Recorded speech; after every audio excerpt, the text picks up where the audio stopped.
Dana Miriam tenía solo 16 años. Era la menor de 5 hermanos. Formaba parte de una familia en un contexto complicado tanto en lo económico como en lo social. De carácter fuerte y personalidad aguerrida. Con apenas 9 años, debió sobrellevar el fallecimiento de su padre para ser el apoyo de su mamá. La falta de verdaderas políticas públicas en beneficio de niñas, niños y adolescentes, aunado a un entorno social agresivo, propiciaron a que Dana fuera presa de las pandillas.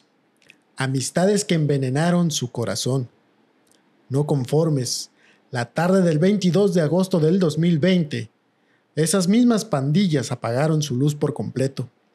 Un crimen que fue descrito con tanta violencia que resonó en todo el país. Revictimizada por las mismas autoridades que debían procurar justicia y que además, durante el proceso penal, brindaron beneficios legales a los responsables para que obtuvieran apenas una sentencia mínima de 25 años de prisión por este asesinato cometido con extrema violencia.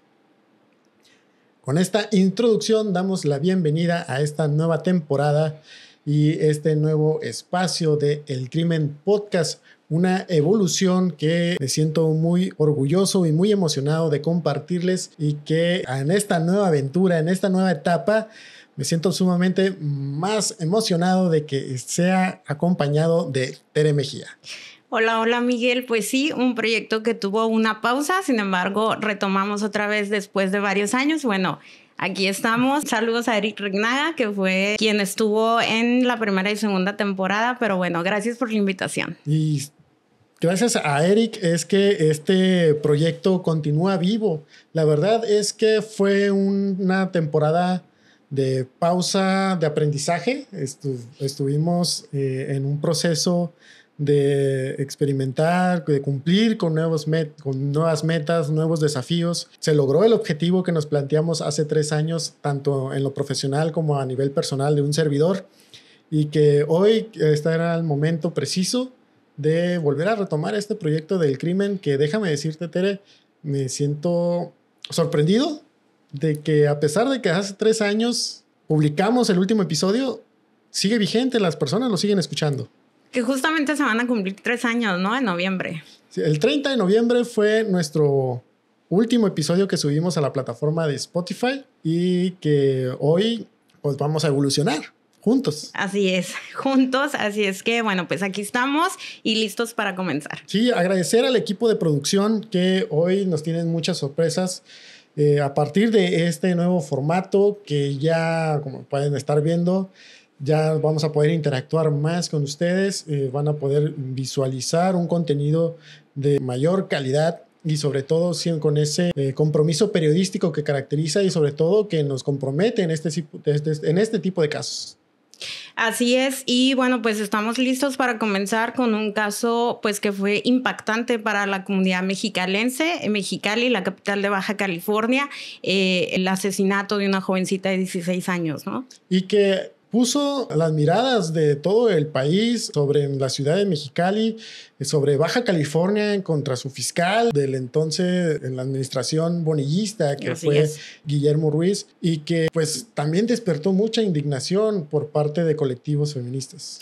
Así es, bueno, a lo largo de este episodio les vamos a ir contando cómo se desarrolló esta trágica historia de esta jovencita de 16 años, que bueno, en un momento fue revictimizada por las autoridades, quienes no deberían de hacer eso, y les vamos a platicar un poco el contexto en el que se desarrolla esta historia y también cómo es que se va desarrollando con autoridades, con los detalles de este caso, ¿no? Y es importante también recordarles a las personas que ya han seguido el Crimen Podcast de las diferentes plataformas como Spotify y que en su momento también a través de Facebook, que estas historias, esta narrativa la hacemos con mucho compromiso periodístico, con un valor informativo importante, siempre cuidando el no revictimizar a las partes involucradas y sobre todo con mucho respeto para las víctimas indirectas, que siempre son las familias, ¿no?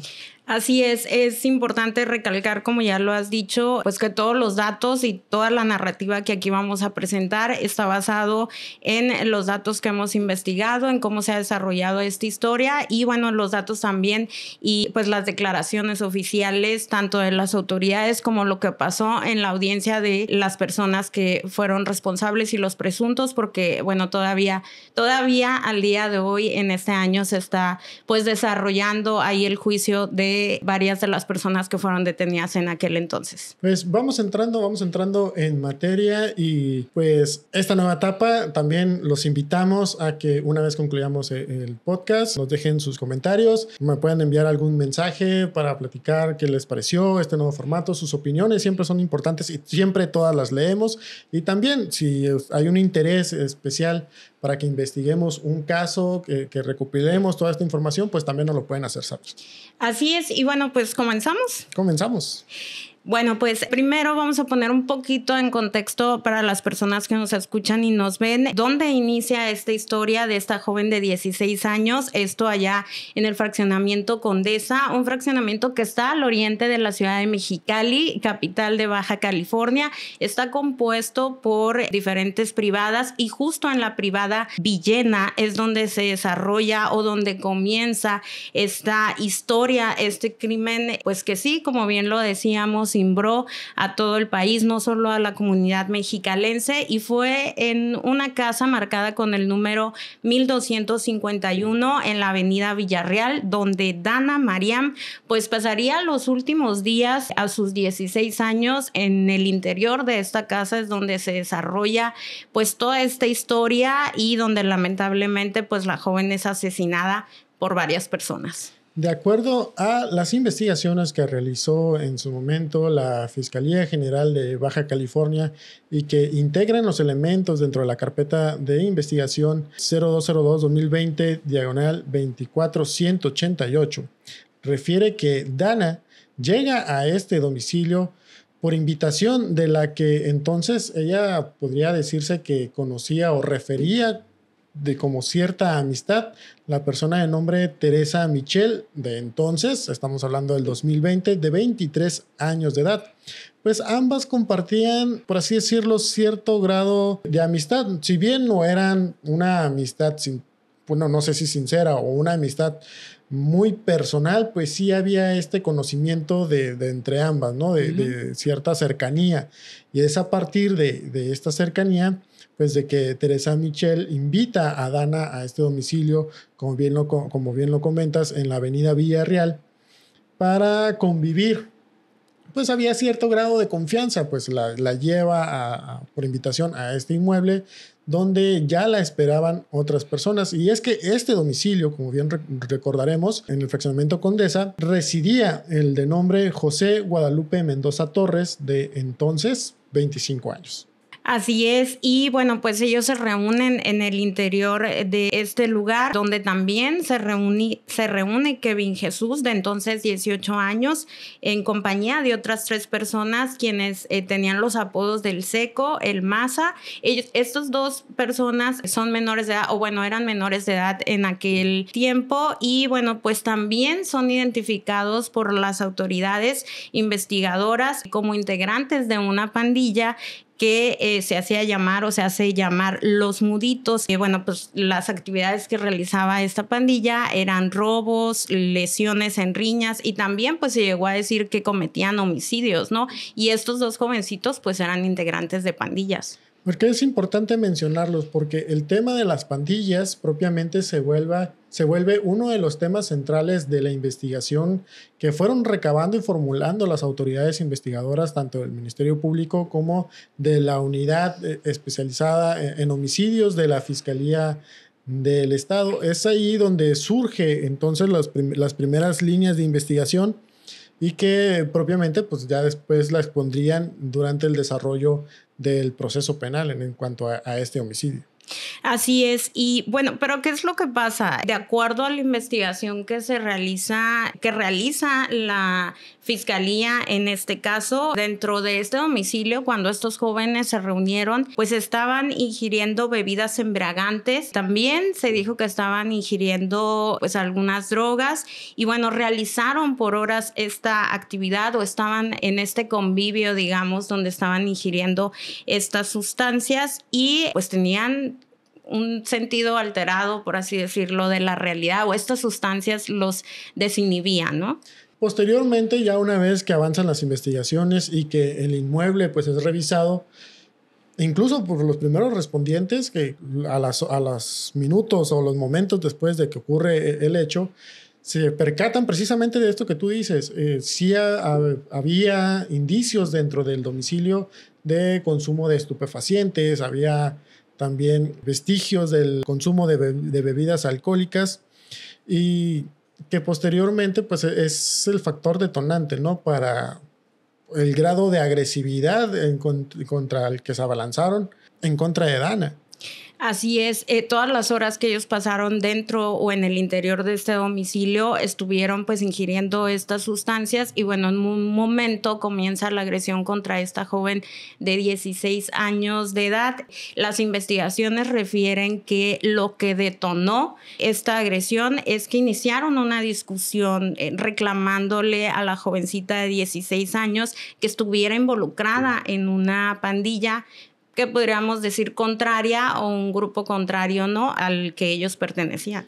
Como lo mencionaba hace un momento, estas personas, las quienes se encontraban dentro del domicilio, los que mencionas, el Seco o el apodado El Seco o el apodado El Maza, que eran menores de edad, que se encontraban también con Kevin Jesús Toscano, de 18 años, y esta otra persona, José Guadalupe Mendoza, de 25 años, pues ellos eran abiertamente, o se identificaban como parte de esta asociación conocida como pandilla Los Muditos. Uh-huh. Y al ser Dana una integrante de una pandilla contraria, pues es conocido, que al menos aquí en Mexicali, tal vez en otras ciudades o en otras entidades ocurra, pues que las pandillas creen tener cierto control territorial de las demarcaciones en las cuales ellas operan, por así decirlo, ¿no? Pues, entre comillas. La zona donde operan esto de los Muditos, aquí en Mexicali, es el área de la Robledo. Yes. Y el Ciprés, ubicado en una demarcación, ¿cómo lo describirías, Tere? Como de... Pues complicada, una demarcación donde pues hay como, no un cierto olvido, sino hay ciertos servicios o falta de espacios públicos o de espacios sobre todo para los jóvenes, ¿no? Para que no caigan en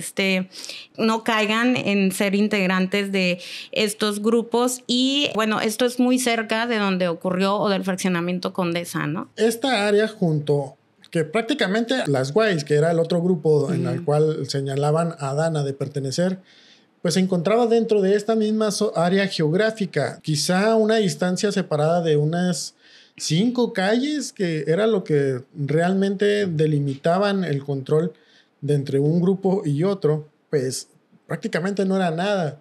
O sea, aún sabiendo de que toda esta demarcación, que carecía de ciertos espacios recreativos, que es lo que mencionábamos al principio, la falta de políticas públicas para garantizar un sano esparcimiento para niñas, niños y adolescentes. Sí, para la gente que nos ve o que no conoce muy bien la ciudad de Mexicali, es un espacio, un área geográfica complicada, son colonias complicadas donde, bueno, hay cierta incidencia delictiva y también se identifican estos grupos de pandillas y que es muy cerca de donde ocurrió lo de esta jovencita, ¿no?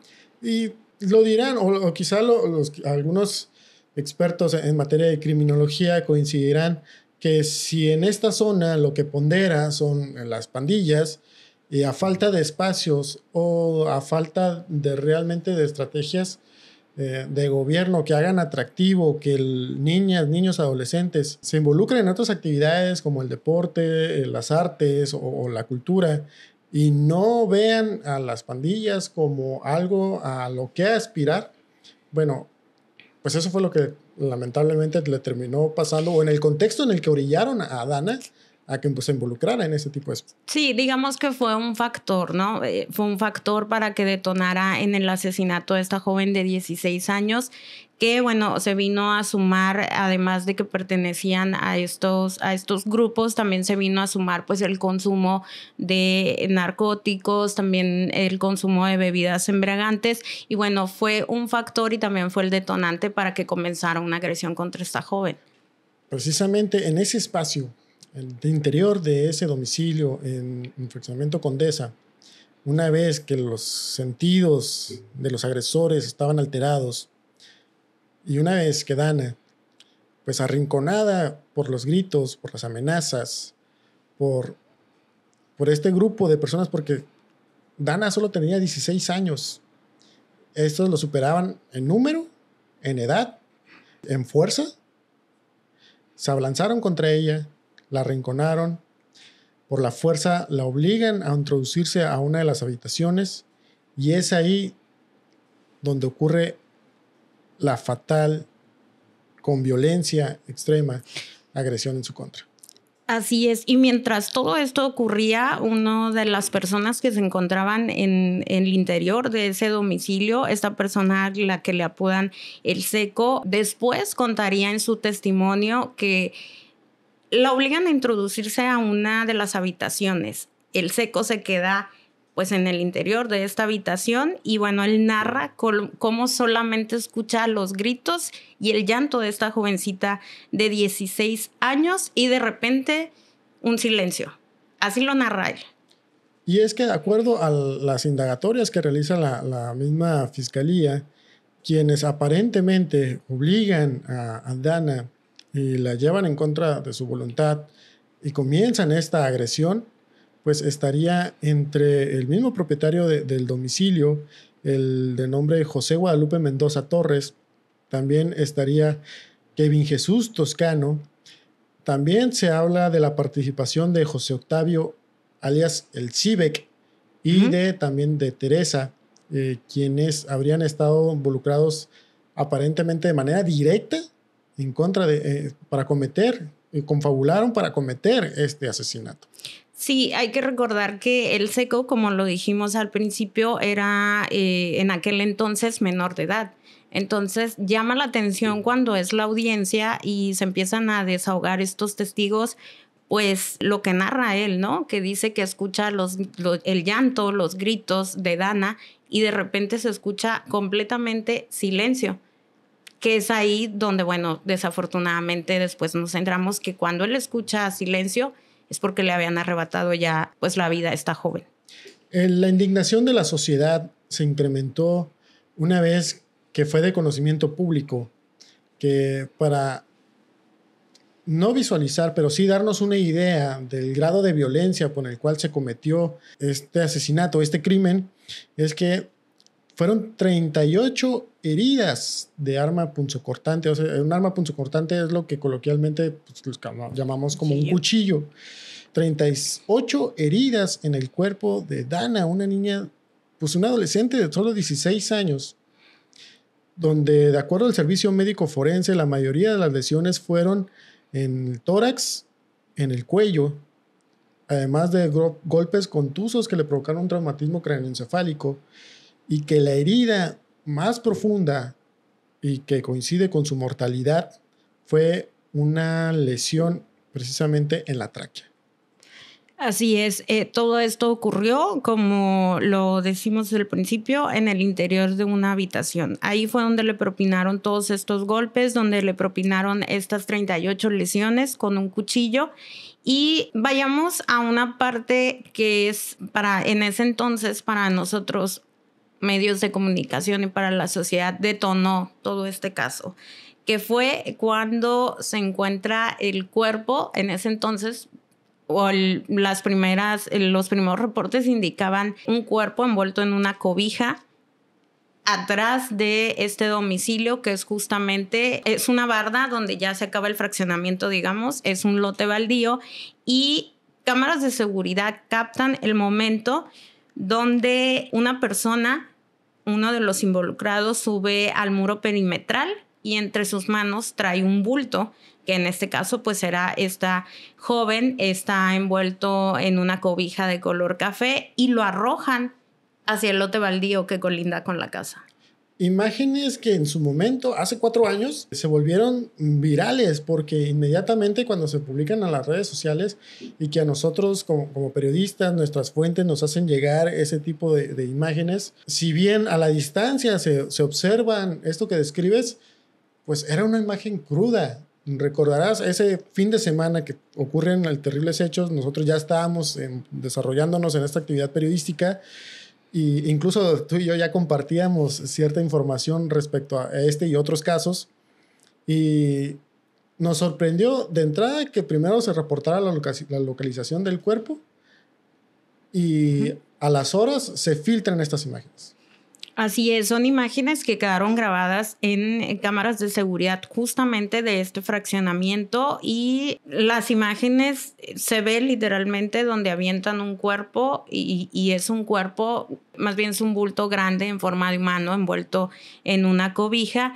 Y también llega ahí hasta ese punto un vehículo Hyundai Sonata de color negro, el cual iba manejado por el Civic. Así le decían a esta persona, o era el apodo de esta persona, y pues ahí se bajan de este vehículo en este terreno baldío que, como le decíamos, colinda con el fraccionamiento, y también quedó en imágenes como pues arrojan gasolina al cuerpo y le prenden fuego, ¿no? Posteriormente se estableció que durante el desarrollo de estas imágenes que vamos a consultar con la productora si podemos colocarlas para que ustedes puedan visualizarlas. Obviamente quitaremos las partes que por sí solas son muy gráficas.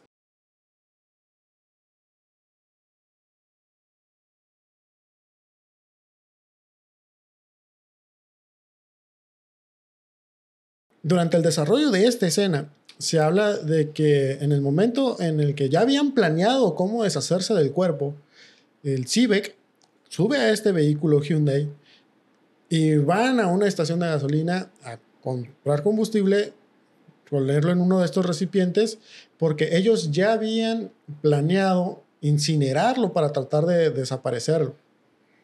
Así es, compran gasolina y bueno, el video se ve primero cómo lo arrojan, luego posteriormente cómo llega el vehículo y cómo se bajan, rocian gasolina y le prenden fuego. Esto generó una gran columna de humo y después de que le prenden fuego, tanto Kevin de Jesús, José Guadalupe y Teresa Michel pues empiezan a alejar de la escena, ¿no? Al igual que el vehículo, mientras está la columna de humo, que es lo que llama la atención de las autoridades.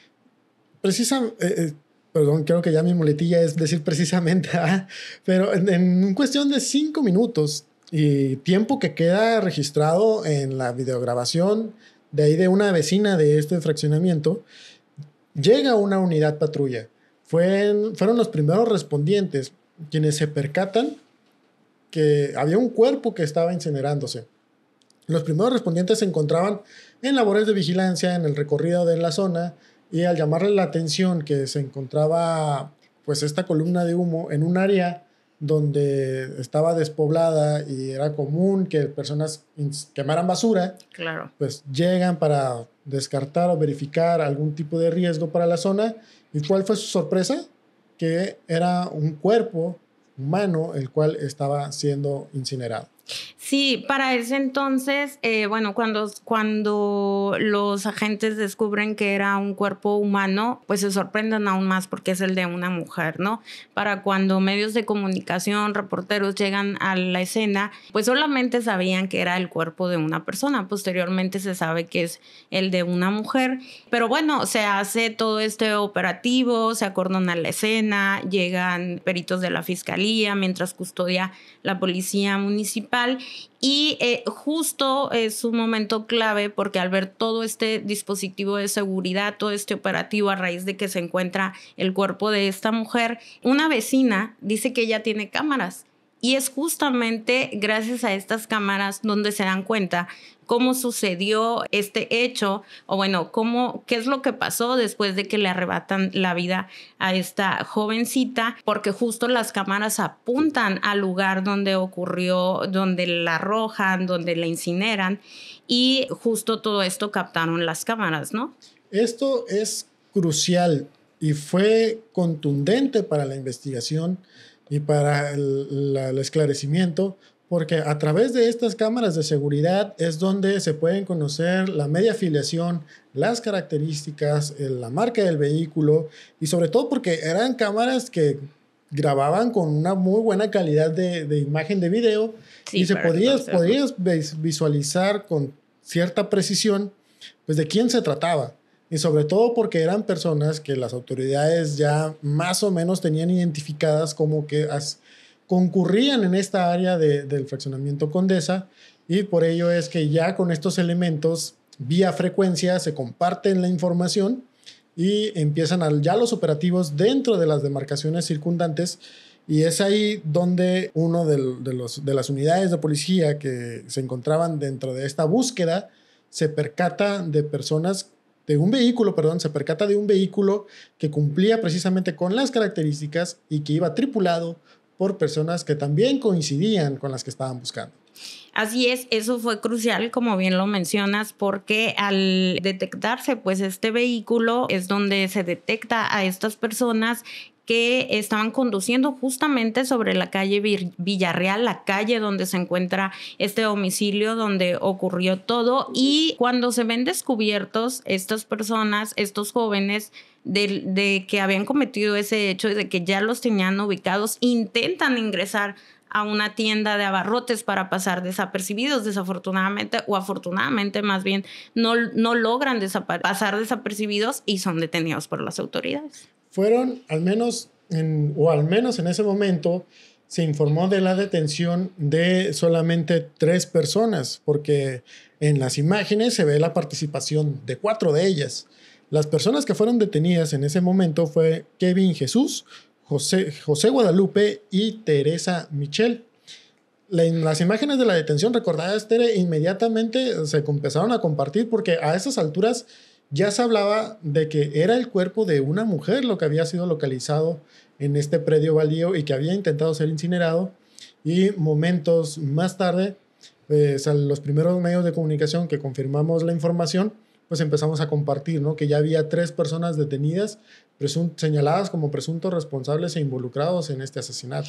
Sí, lo que llama la atención aquí es que faltaba una 4ª persona que, bueno, hasta la fecha sigue prófuga, o al menos las autoridades no han informado de que se ha detenido, y las otras 3 personas son detenidas, y es ahí donde comienza un proceso penal en contra de estas personas por el asesinato de Dana, de 16 años de edad. Y bueno, ahí pues se desarrollarían estas audiencias donde nos centramos de los detalles o de lo que había sucedido esa noche de viernes, madrugada de sábado de ese año.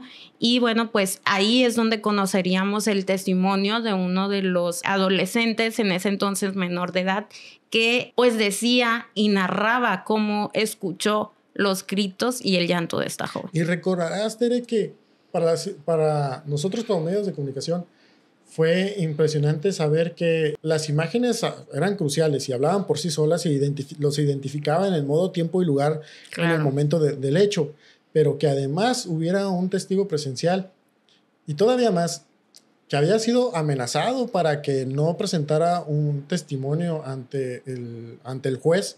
Y es que durante el desarrollo de este proceso, que nos tocó estar ahí y nos tocó platicar con la mamá de este menor de edad, ella refería que no encontraba a su hijo, que había una alerta por desaparición porque había sido amenazado a tal grado que temía por su vida y temía por la integridad de su propia familia, que prefirió desaparecer. Sí, y es que era un testigo que era crucial para la investigación, porque él había estado en ese tiempo y lugar, como bien lo mencionas, porque él sabía qué es lo que sucedió, porque él escuchó y miró todo lo que pasó desde que llegaron a ese lugar, desde que empieza la agresión, desde que de repente le arrebatan la vida a Dana, y bueno, todo lo que sucede después, cómo intentan deshacerse del cuerpo, ¿no? Y bueno, esa es la razón por la que lo amenazaron. Todos los detalles que hasta este momento les hemos compartido fueron detalles que durante las audiencias del control de la detención y de la vinculación a proceso se fueron vertiendo y forman parte de la carpeta de investigación de la Fiscalía. Son elementos probatorios que se expusieron ahí en esas circunstancias y que además pues fueran contundentes para que se llevara a cabo pues la vinculación y continuar con este proceso. Recordarás, Tere, que durante la mayoría de las audiencias en las cuales nos ha tocado asistir, pues el juez da esta pauta para que ya sea la defensa o de oficio o la particular de los imputados, en este caso eran 3, pues se exprese de alguna manera o si hay algún elemento verbal que quiera añadir para el desarrollo de las audiencias. Y regularmente prefieren guardar silencio, ¿no? Pero claro, en este caso nos sorprendió que ellos desearan hablar. Y lo que más sorprendió es que los 3 hablaron y los 3 sostuvieron frente a las personas que estábamos ahí, incluso la mamá de la víctima y demás familiares, que ninguno de ellos fue quien le hizo eso a Dana. Eso fue lo que más sorprendió, que pese a que había pruebas, cámaras de video o videograbaciones, que justamente después conoceríamos el testimonio de esta persona, todos negaron haber cometido el hecho, los 3. Y para leerlo textualmente, porque fue información que se publicó en su momento, algunos compañeros también la replicaron y quienes estuvimos ahí en la audiencia, pues la grabamos de cierta manera porque todo lo teníamos en las audiencias, pues te dejan entrar cuando son públicas, pero solamente puedes llevar una libreta y una pluma y anotar cuántos elementos de datos puedas y te alcance, porque ahí la lectura a veces es muy rápida, pero en esta ocasión se pudo constatar, y lo voy a leer textualmente, porque el primero que inició su declaración de manera voluntaria fue José Guadalupe, que en ese entonces supimos que lo apodaban el Guada. Él mencionó, y lo voy a leer tal cual: estoy disponible para cualquier medida cautelar para seguir con esto, y así me quisiera quedar como está. Seguido de Teresa Michel, alias La Tíber, de 23 años de edad, que ella incluso, como lo mencionas, pues trataba de eludir su responsabilidad. Sí, todos trataban de eludir su responsabilidad, todos sostuvieron frente al juez, frente a los familiares de la víctima, medios de comunicación, que ellos no tenían por qué estar ahí, y así lo dijeron, y ahorita lo vamos a leer textualmente, no tenían por qué estar ahí y no tenían por qué pagar una condena o estar en la cárcel por algo que ellos no hicieron. Eso es lo que ellos sostenían frente a todos. Teresa Michel, que en ese momento supimos que tenía el alias de La Tíber, sorprendió cuando incluso ella de manera voluntaria solicitaba llegar a un acuerdo con la fiscalía. Ella refiere, y lo voy a leer, cita textual: como yo también soy mamá, la verdad no me gustaría pasar cierta cantidad por algo que yo no fui. Tal vez me veo involucrada, pero yo no fui. La verdad. Me gustaría llegar a un acuerdo porque no quisiera estar encerrada, privada de mi libertad por algo que yo no hice.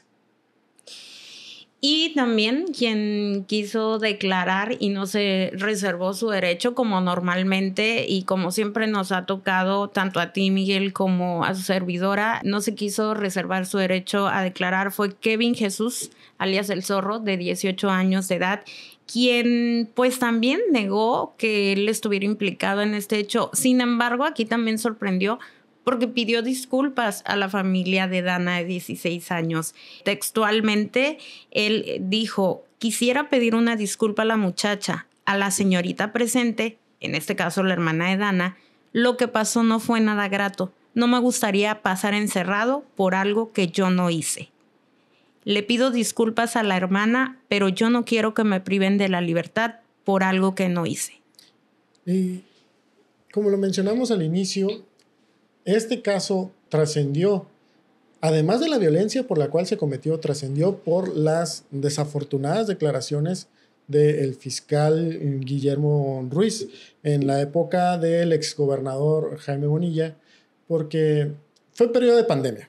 Así es. Donde la mayoría estábamos encerrados o salíamos únicamente para lo estrictamente necesario, aún teníamos estas medidas de aislamiento o de distanciamiento social, y la manera en que el gobierno en turno informaba a la población respecto a este tipo de hechos era a través de transmisiones vía Facebook. Ajá, era transmisión, bueno, era común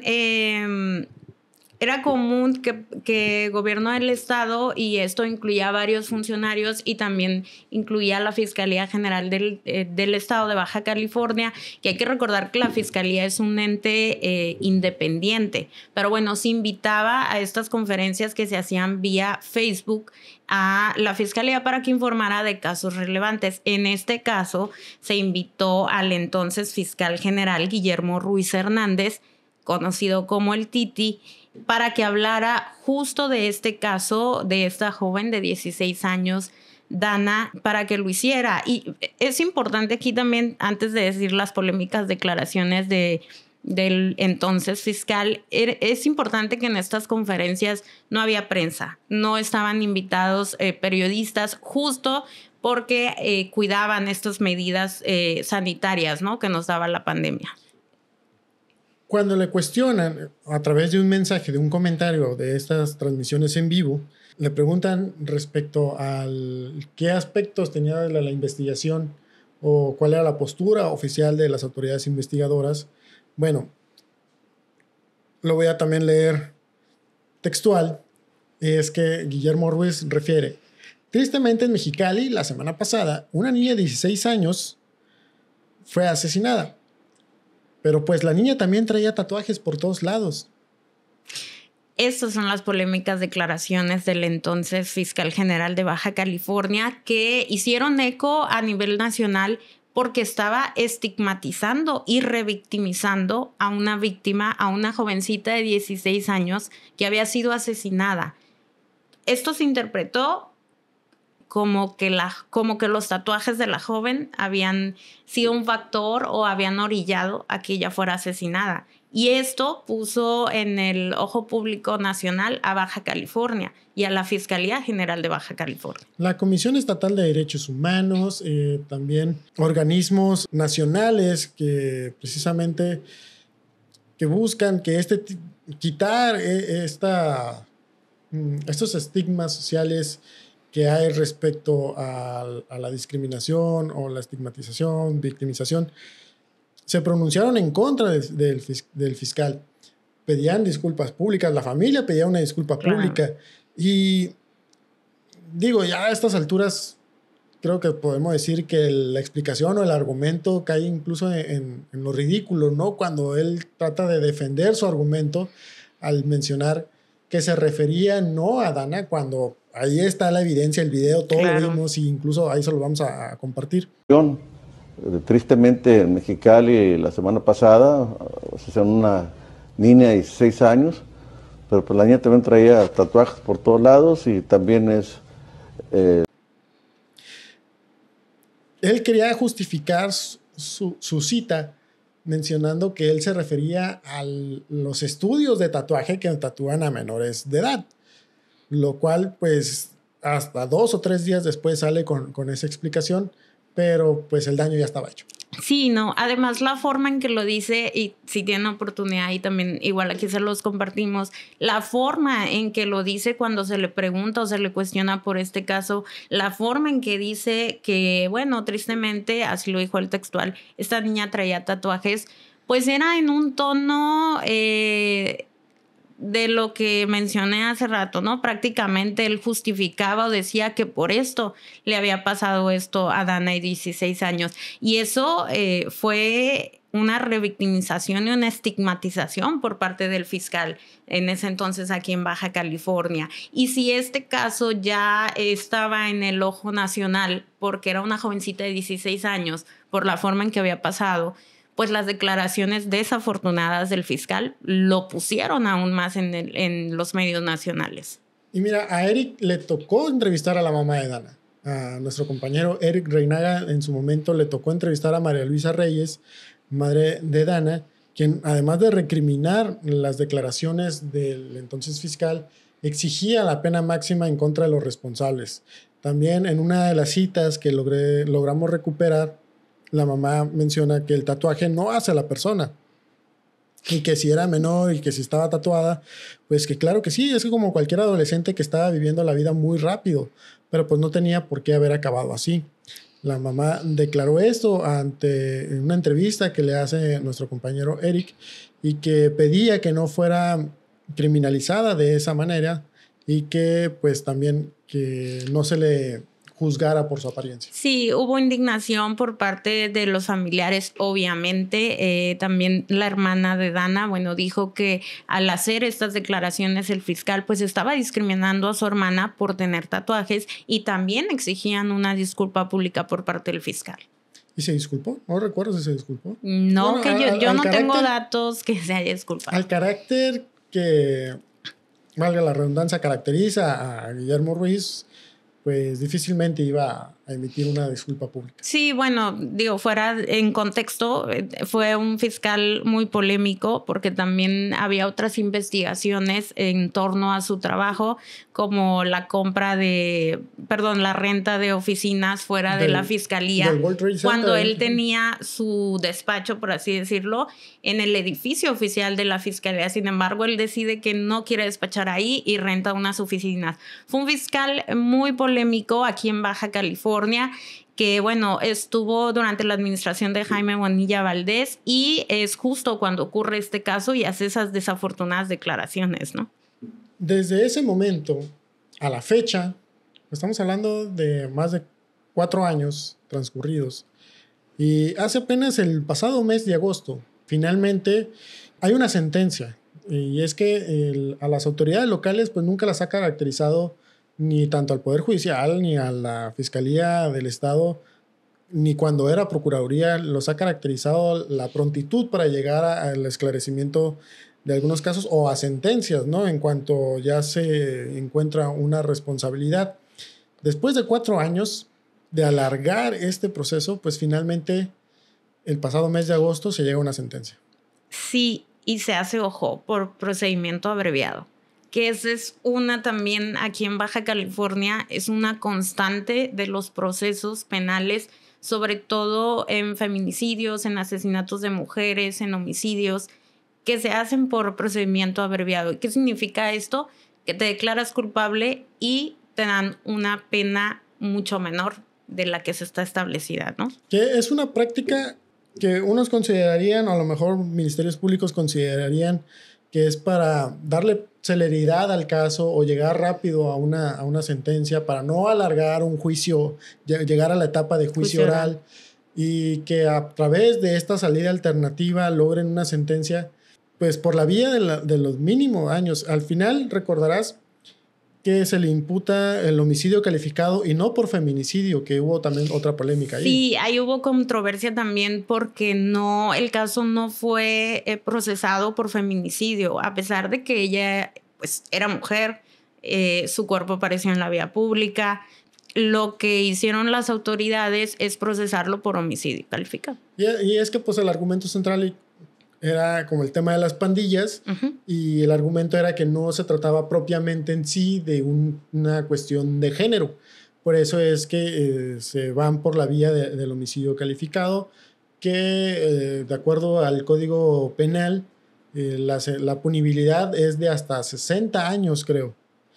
Bueno, en este caso, al ser una vía alternativa, el procedimiento abreviado, pues se le imputa solamente, o se les condena a pasar 25 años solamente. Pero nada más a 2. Y nada más a 2. Y nada más a 2. Y bueno, lo que sabemos hasta el día de hoy es que las otras personas que fueron detenidas todavía continúan en un proceso judicial, están en etapa intermedia, a pesar de este caso, que este caso se dio pues ya 4 años. Y 4 años después se da una sentencia de 25 años a 2 personas por un proceso abreviado. Sin embargo, todavía no está cerrado el caso porque hay personas todavía que están detenidas y que están llevando un proceso penal. Contradictorio a lo que pedía la mamá de la víctima desde un inicio, con una sentencia máxima, que en pocos casos se ha logrado en la entidad llegar a sentencias de más de 60 años por delitos de homicidio o de feminicidio, porque La práctica de los ministerios públicos es irse por el procedimiento abreviado y darles este beneficio de una sentencia menor a los responsables. La mamá de Dana en su momento pidió una sentencia máxima, no se la dieron. Y nomás se la dieron a 2 personas. El procedimiento de Teresa Michel se está llevando aparte, pero cuando nos pusimos a recopilar toda la información para compartírselas, incluso a nosotros también nos hizo recordar que falta alguien. Así es, justo por eso mencionábamos que no, esta historia no está cerrada, no ha llegado la justicia completamente para Dana, porque si bien hay personas sentenciadas, hay personas en proceso, pero falta una persona que es quien manejaba el vehículo. Y que ahí está la grabación, su participación en el crimen, que la autoridad nos tiene que responder a qué grado es su participación, porque incluso el haber estado ahí en el momento de haber comprado el combustible, el apoyar en el escape, pues también amerita una investigación y que una detención o una orden de aprehensión en contra de esta persona. Si se cumplimentó o se hizo en su momento, jamás se informó, o quizá no se hizo y por eso no lo han informado. Así es, esta persona continúa prófuga de la justicia y pues no ha sido detenido por las autoridades pese al transcurso del tiempo, pues todavía sigue prófugo, no hay justicia para Dana todavía porque esta persona sigue libre.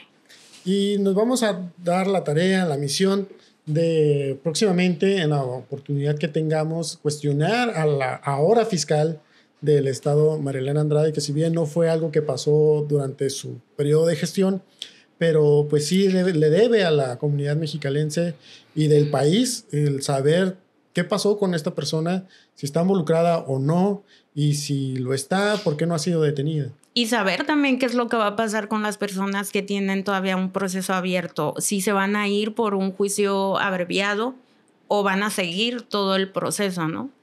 Y con esto finalizamos el caso del crimen de esta nueva etapa. Espero que les haya gustado. Le mandamos un saludo a la familia. Recordarles que esto lo hacemos con mucho respeto. Cuidamos el tema informativo, únicamente centrarnos en los aspectos de la investigación y recordar que todavía hay una deuda pendiente. Así es, como lo reiteramos, la justicia no ha llegado para Dana, hay personas en proceso, hay una persona prófuga de la que hasta el momento la autoridad no ha informado absolutamente nada. La carpeta de investigación sigue abierta y bueno, pues ahora le tocará a las autoridades, tanto a la fiscal actual como a las autoridades que vienen, pues continuar con este caso, ¿no? Y de nuestra parte no nos queda más que invitarlos a seguir las actividades y el contenido de El Crimen Podcast. Estaremos publicando, nos vamos a comprometer a un caso cada semana. Ahí tenemos algunos ya en el tintero y nos vamos a poner a trabajar. Tenemos mucho que hacer. Y también pues que nos digan qué casos les gustaría escuchar a través de pues que nos los hagan llegar y nosotros nos podemos investigar. También me gustaría extender un agradecimiento a todas las personas que han seguido El Crimen Podcast, no solamente en el momento en el que estuvimos en esta etapa su servidor junto con Eric Reinaga, sino a todas esas personas que lo han mantenido vigente. El hecho de que estamos hoy aquí y que Tere esté acompañándonos en esta nueva misión es que precisamente hemos tenido mensajes, comentarios que nos pedían que siguiéramos con esto. Así es, y bueno, pues antes yo lo veía, ahora ya estoy del otro lado, así es que, bueno, pues gracias por habernos escuchado hoy en este episodio. Vamos a continuar investigando y pues los casos que ustedes quieran escuchar, ahí vamos a estar. Bueno, no nos queda más que invitarlos a que nos sigan en las diferentes redes sociales. Vamos a estar publicando contenido tanto en Facebook, TikTok, YouTube, en Spotify. Recomiéndenos.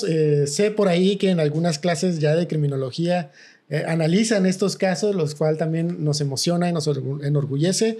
Y con toda confianza pueden enviarnos sus inquietudes, sus comentarios para pues, ponernos a trabajar. Así es. Gracias.